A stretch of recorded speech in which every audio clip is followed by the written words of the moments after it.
Hallo und herzlich willkommen bei Sugar Princess. Heute zeige ich euch eine leckere und fluffige, sahnige Kinderpingui-Torte. Ihr kennt ja sicherlich diese kleinen, leckeren Riegel mit Schokolade umhüllt, wo man so reinbeißt und es knackt so schön. Und damit wollte ich jetzt mal eine Torte machen und meine Kinder sind schon super aufgeregt. Und ich denke, auch eure Kinder und Enkelkinder oder vielleicht auch ihr selber werdet total begeistert sein von dieser Torte. Die ist super, super lecker mit der Schokolade, mit der Sahnefüllung und mit den leckeren Kinderpingui obendrauf. Und welche Zutaten ihr dafür benötigt, das zeige ich euch jetzt. Ihr benötigt einmal meinen Schokoladenbiskuit, den solltet ihr schon vorgebacken haben, am besten am Tag vorher und am besten über Nacht gekühlt, dann lässt er sich leichter schneiden. Das Rezept verlinke ich euch unten in der Infobox und auf dem kleinen i hier oben. 500 Gramm Sahne, 100 Gramm Zucker, einen Esslöffel oder ein Tütchen Vanillezucker, ich nehme da ja immer meinen selbstgemachten, ein Tütchen Gelatine-Fix, das sind ungefähr 10 Gramm, 3 Esslöffel Honig oder nach Geschmack. Für die Dekoration und die Schokoschicht der Torte benötigt ihr 140 Gramm Butter, 300 Gramm Schokolade. Ich habe hier 300 Gramm Zartbitter, aber ihr könnt auch mischen, Vollmilch und Zartbitter, wie es euch beliebt. Ihr braucht etwas Sahne, jetzt nicht so ganz so viel, vielleicht so 100 bis 150 Gramm, ein bisschen Sahnefest und gegebenenfalls, wenn ihr wünscht, etwas Zucker, etwas Öl, neutrales Öl und natürlich eine Packung Kinderpingui zum Dekorieren. Jeden Sonntag gibt es auf diesem Kanal eine neue Torte, immer um 10 Uhr. Wenn ihr also den Kanal noch nicht abonniert habt, dann drückt einfach unten gleich die kleine Glocke. Dann bekommt ihr auch sofort eine Benachrichtigung, wenn ein neues Video hochgeladen wird, wenn eine Premiere online geht und ihr verpasst einfach kein Video mehr. Zuerst werden wir uns jetzt meinen Schokobiskuit einmal quer halbieren, damit wir 2 Böden erhalten.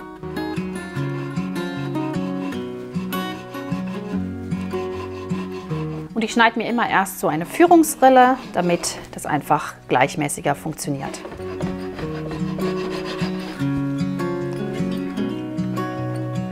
Und wir haben 2 perfekte Böden und die können wir uns jetzt erstmal zur Seite legen und die Füllung zubereiten. Und diese Torte ist auch wieder super blitzschnell gemacht.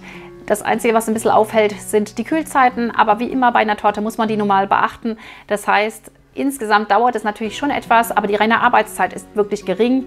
Gerade wenn ihr euch einen vorgebackenen Boden hernehmt, dann habt ihr wirklich am Fülltag nicht mehr viel zu tun. Als erstes gebe ich mir die gut gekühlte Sahne in meine Rührschüssel.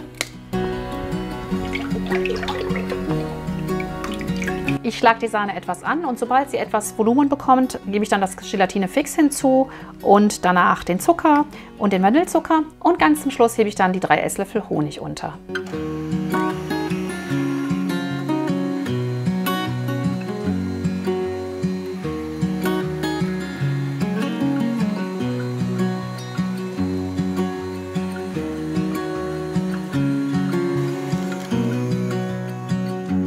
Jetzt können wir uns den Honig unterrühren und dann ist unsere Füllung auch schon fertig. Und das könnt ihr ganz nach Geschmack machen, entweder mehr oder weniger, aber das schmeckt dann auf jeden Fall noch mehr nach Kinderpingui, als schon der Fall ist. Ich finde, der Honig gibt dem Ganzen noch den letzten Kick und das schmeckt dann so richtig, so wie es schmecken soll. 2 Esslöffel Honig reichen mir jetzt für die Creme. Schmeckt richtig, richtig lecker. Als Alternative kann man auch Pancake-Sirup mit hinzugeben, dann aber weniger nehmen, weil der wirklich sehr, sehr intensiv süßt und schmeckt dann so ein bisschen nach Ahornsirup. Die Zugabe von Honig oder Ahornsirup oder Pancake-Sirup finde ich persönlich ganz, ganz wichtig, weil das für mich den Geschmack des Kinderpingui dann ausmacht und in der Torte einfach ganz besonders schmeckt. Jetzt kommt der erste Boden auf meine Tortenpappe. Ihr könnt ihn auch direkt auf der Tortenplatte schon dekorieren, kein Problem. Und ich stelle den Kuchenring drumherum und ziehe ihn fest. Und jetzt kann ich einfach meine Creme darauf geben und schön verteilen.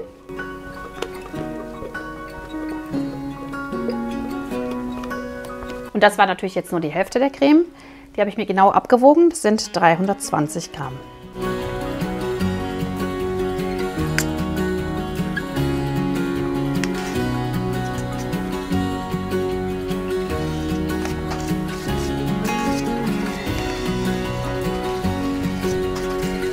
Und das Ganze jetzt wirklich super glatt verstreichen, damit nachher wirklich ganz exakte Schichten entstehen. Wenn ihr keine so kleine Winkelpalette habt, dann könnt ihr auch einfach einen Tortenheber nehmen.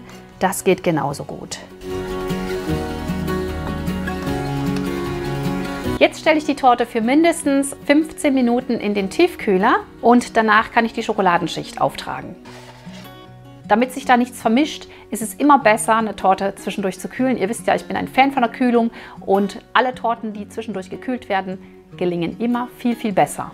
Die Butter habe ich mir jetzt in der Mikrowelle schon geschmolzen. Das geht einfach bei 600 Watt in 20 Sekunden, 20 bis 30 Sekunden. Dann nochmal durchrühren und vielleicht nochmal so 10 Sekunden, dann ist sie schon geschmolzen. Dann habe ich hier meine Schokolade in meinem uralten Thermomix gehackt.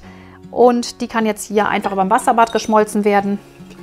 Natürlich kann man das auch im Thermomix alles in einem machen. Aber die meisten Menschen haben ja nun mal keinen Thermomix. Und deswegen zeige ich euch das jetzt so. Die Leute, die einen Thermomix haben, die können gerade einfach alles hineingeben und bei 50 Grad einige Minuten schmelzen lassen und dann ist eure Ganache auch schon fertig. Jetzt können wir uns die Schokolade über dem heißen Wasserbad schmelzen lassen. Und dazu habe ich meine Schüssel jetzt einfach auf heißes Wasser gestellt und lasse es noch ein bisschen so sieden und rühre die Schokolade einfach so lange um, bis sie geschmolzen ist. Wichtig ist dabei, dass das Wasser den Schüsselboden nicht berühren sollte und auch nicht kochen sollte, sondern wirklich nur sieden.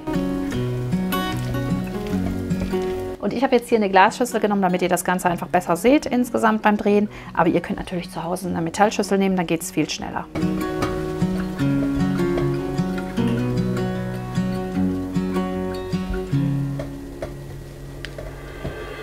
Ja, und wenn eure Schokolade so schön geschmolzen ist, dann könnt ihr da einfach die Butter hineinrühren.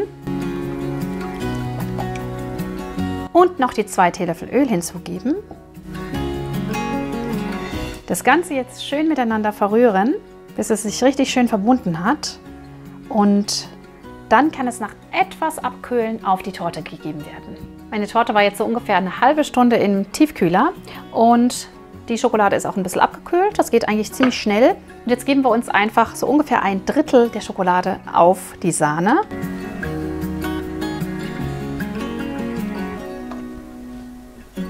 Und gleich verstreichen.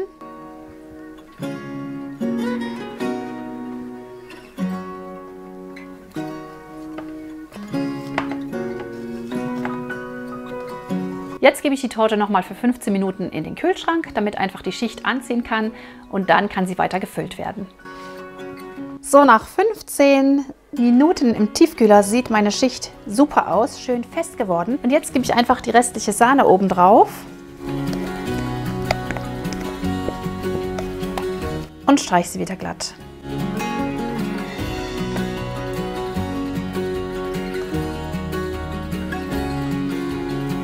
Jetzt geben wir uns den zweiten Boden oben auf.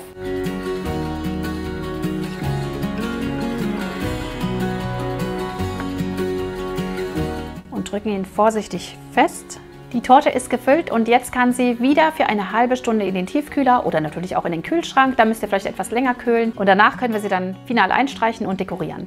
Ja, und jetzt kann man sich die Torte hier rausschneiden aus dem Ring. Den Ring vorsichtig aufmachen. Und da ist unsere hübsche Torte. Richtig toll hier der Aufbau mit den verschiedenen Schichten. Richtig schön gleichmäßig ist es geworden. Das kriegt man halt nur hin, wenn man die Torte zwischendurch wirklich gut kühlt. Ja, und jetzt kommt halt die Schokolade oben drauf und dann an den Seiten verstrichen. Und dann müssen wir sie natürlich nochmal kalt stellen.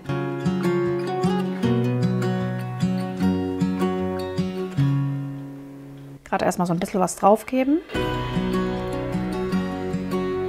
Und wieder mit der Palette oder mit dem Tortenheber verstreichen.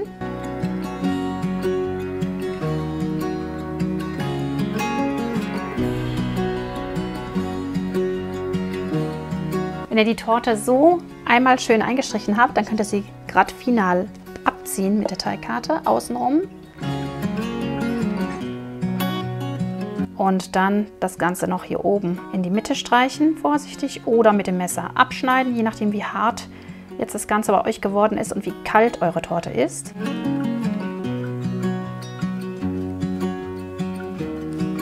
Wenn ihr die Torte so schön glatt hinbekommen habt, das dauert vielleicht einige Durchgänge, dann könnt ihr sie jetzt final kalt stellen oder auch schon direkt dekorieren. Bei mir ist sie jetzt schon kalt genug. Jetzt schlage ich mir noch schnell die Sahne steif und lasse etwas Sahne-fest einrieseln. Einfach damit ich die Torte jetzt mit Tuffs dekorieren kann und dann kommen die Kinderpingui oben drauf.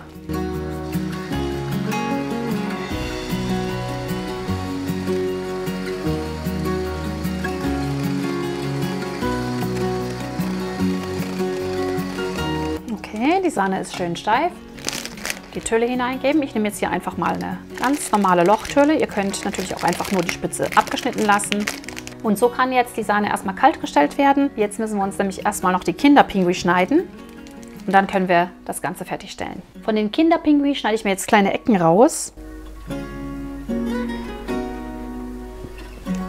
Das Messer immer zwischendurch sauber machen und am besten heiß machen, dann lässt sich das einfacher schneiden. Ich habe hier so ein Glas mit heißem Wasser nebendran stehen. Und gerade jetzt die andere Ecke noch. So, und das Mittelteil werde ich nicht verwenden. Das kann man dann so essen. Ich werde nur diese kleinen Ecken hier verwenden. Sie sollten ungefähr so aussehen. Möglichst alle gleich geschnitten. Und da schneide ich mir jetzt 16 Stück raus. Man könnte auch noch die Mitte verwenden, indem man die dann auch nochmal so teilt. Dann braucht man nicht so viele Kinderpingui. Allerdings hat man dann von beiden Seiten weiß. Wenn ihr das wollt, könnt ihr es natürlich so machen. Ansonsten müsst ihr halt dann entsprechend mehr Pinguis verwenden. Also insgesamt 8 Stück. Die haben dann jeweils ja die 2 Ecken.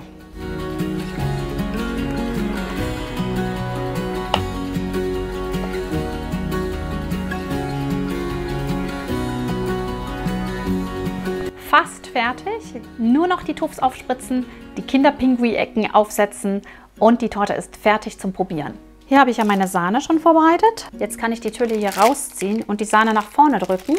Ich fange einfach auf 12 Uhr an.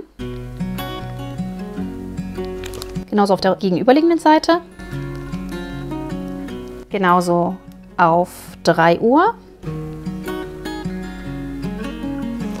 Genauso auf 9 Uhr. Und jetzt müssen hier in die Zwischenräume jeweils 3 Tufts gespritzt werden.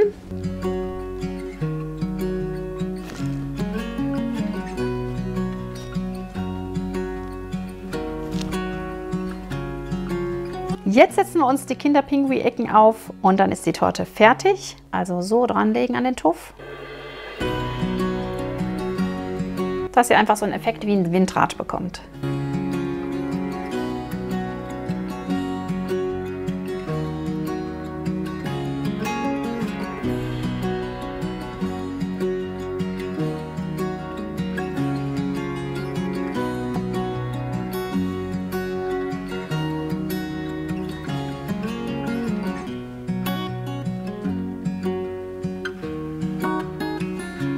Die Torte ist fertig. Sie sieht wunderschön aus, finde ich. Richtig klasse. Jo und Dorothea freuen sich schon und ich freue mich natürlich auch. Nix wie ran an die Torte. Jetzt müssen wir die Torte nur noch umsetzen auf die Tortenplatte. Ja, und da wurde ich gefragt, wie das gemacht wird. Also man nimmt sich einfach hier so einen Tortenretter. Und die Torte muss natürlich gut gekühlt sein, das ist auf jeden Fall klar, sonst lässt sie sich nicht so gut händeln. Und dann vorsichtig schiebt man sie drauf, indem man einfach da so ein bisschen gegenhält.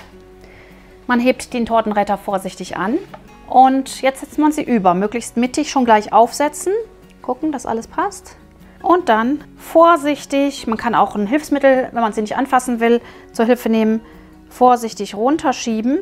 Und wenn das nicht gehen sollte, dann gerade kurz noch mit einem Gegenstand runterfahren, mit einem Messer zum Beispiel oder dann mit dem Heber und dann kurz anheben. Dann lässt sich der Tortenretter auf jeden Fall rausziehen. Für den Anschnitt habe ich mir jetzt ein Messer in heißes Wasser getunkt, damit es einfach besser durchkommt.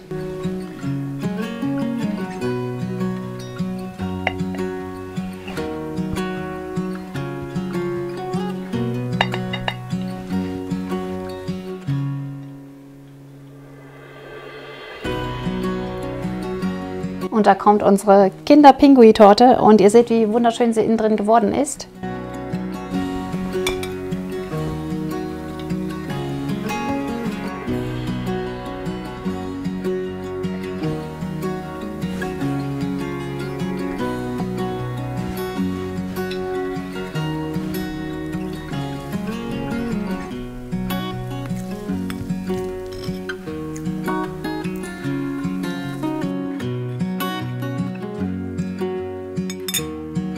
Die beiden Kinder sind jetzt ganz glücklich, dass sie probieren dürfen. Die Torte steht vor uns und wir sind schon ganz wild drauf, oder?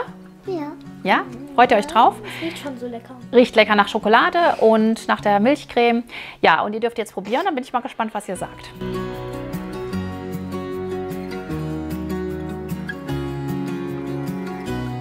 Also, wie schmeckt es euch? Dorothea, wie schmeckt es dir? Ist wirklich mega lecker. Muss ich weiterempfehlen. Macht sie auf jeden Fall nach. Ist lecker. Und du? Ich finde es lecker. Ich finde sie auch sehr lecker. Der schöne flaumige Biskuit, dann dazu die Sahnecreme. Bei uns ist die Torte jetzt etwas zu warm, wie immer halt beim Drehen. Hier ist es auch jetzt im Moment sehr, sehr warm im Kraichgau. Sieht auf jeden Fall auch fantastisch aus mit der Schokolade in der Mitte und den beiden Sahneschichten drumherum. Einfach eine perfekte Kinderpingui-Torte. Genau. Und den am Schluss vernaschen. Noch so eine kleine Torte. Die Torte schmeckt wirklich ganz, ganz ähnlich wie Kinderpingui. Also ich finde, die Torte ist Kinderpingui in groß.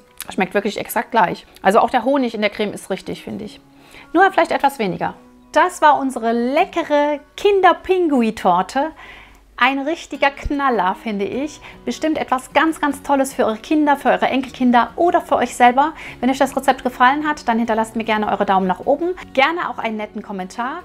Und wenn ihr den Kanal noch nicht abonniert habt, dann könnt ihr das jetzt tun. Einfach unten die kleine Glocke drücken, dann bekommt ihr alle Benachrichtigungen, wenn ein neues Video hochgeladen ist. Und ich verlinke euch jetzt hier oben den Kanal nochmal zum Abonnieren direkt.